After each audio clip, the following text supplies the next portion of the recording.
रामधारी गुप्ता उच्च गति अभ्यास खंड 1 प्रतिलेखन संख्या 9900 स्पीड 100 शब्द प्रति मिनट रेडी स्टार्ट।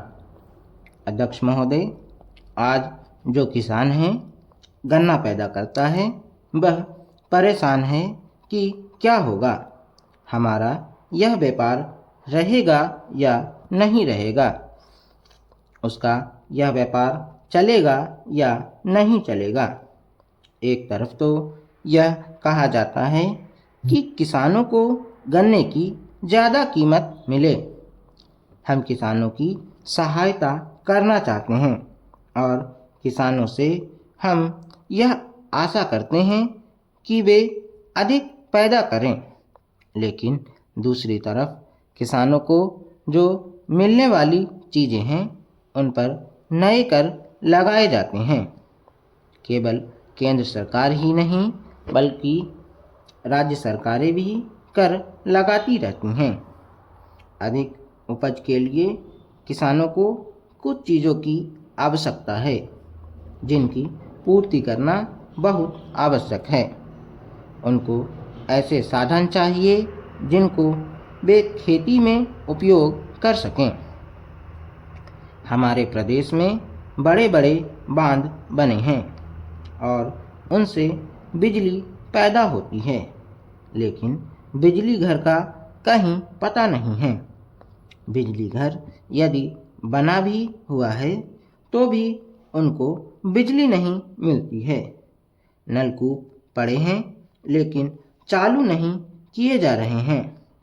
जहाँ पर बिजली पहुँची भी है वहाँ के जो किसान हैं वे भी दर दर की ठोकरें खाते फिरते हैं, लेकिन उनको बिजली नहीं मिलती है। बेचारे किसी तरह से कर्ज लेकर डीजल पंप खरीदते हैं और उससे वे काम चला रहे हैं, लेकिन अब सरकार ने डीजल तेल पर भी कर बढ़ा दिया है। इसका नतीजा यह होगा कि उनके पंप पड़े रह जाएंगे, फिर आपको कहाँ से अन्न मिलेगा। आप किसान से यह आशा करते हैं कि वह अधिक अन्न पैदा करके आपको दे, उपज बढ़ावे, लेकिन जो साधन हैं उन पर आप कर लगाते जा रहे हैं। किसान पर आप इतना बोझ डालते जा रहे हैं कि उनके प्रयोग को ही वह भूल जाएगा। खाद की भी बात की जाती है। आप कारखाने भी खोलना चाहते हैं। दुनिया के जो बड़े बड़े देश हैं उनको आप निवेदन कर रहे हैं कि यहाँ आकर वे खाद के कारखाने खोलें और खाद पैदा करें। क्या खाद आप इसलिए पैदा करना चाहते हैं कि किसान उसको ले जाए और उसकी फसल भस्म हो जाए? कारण यह है कि उसको समय पर पानी तो मिलेगा नहीं। अगर पानी नहीं मिलेगा तो खाद किस काम आएगा? इसलिए आवश्यकता इस बात की है कि उसे पहले पानी दिया जाए। अध्यक्ष महोदय, मैं आज एक ऐसे विषय पर बोलने जा रहा हूँ जो देश के सामने एक बहुत बड़ी समस्या बना हुआ है।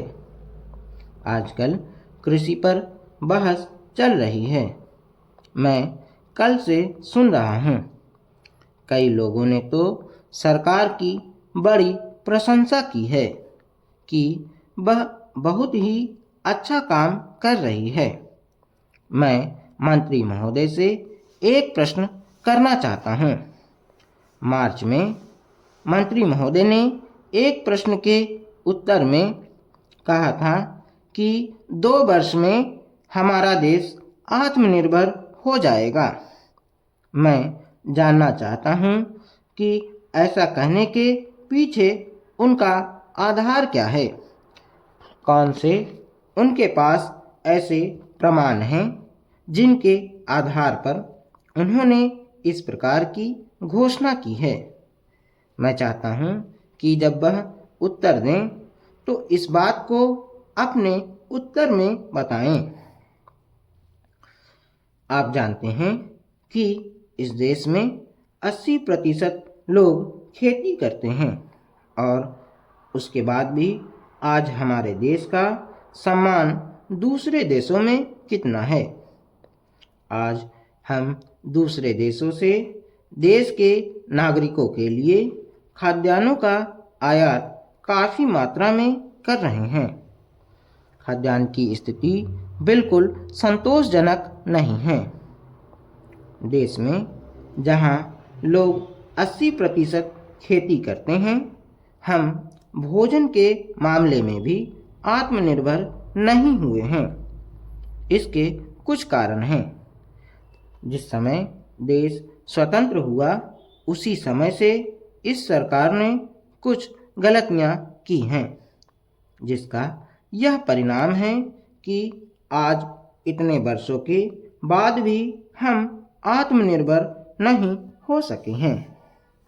उसका सबसे बड़ा कारण यह है कि अपने देश में पहला स्थान खेती को न देकर उद्योग को दिया गया है। उद्योग हमारे देश के लोगों की जीविका का मुख्य साधन नहीं हो सकता है। भोजन की समस्या के हल के लिए किन किन चीज़ों की आवश्यकता है, उसकी तरफ हमें ध्यान देना चाहिए।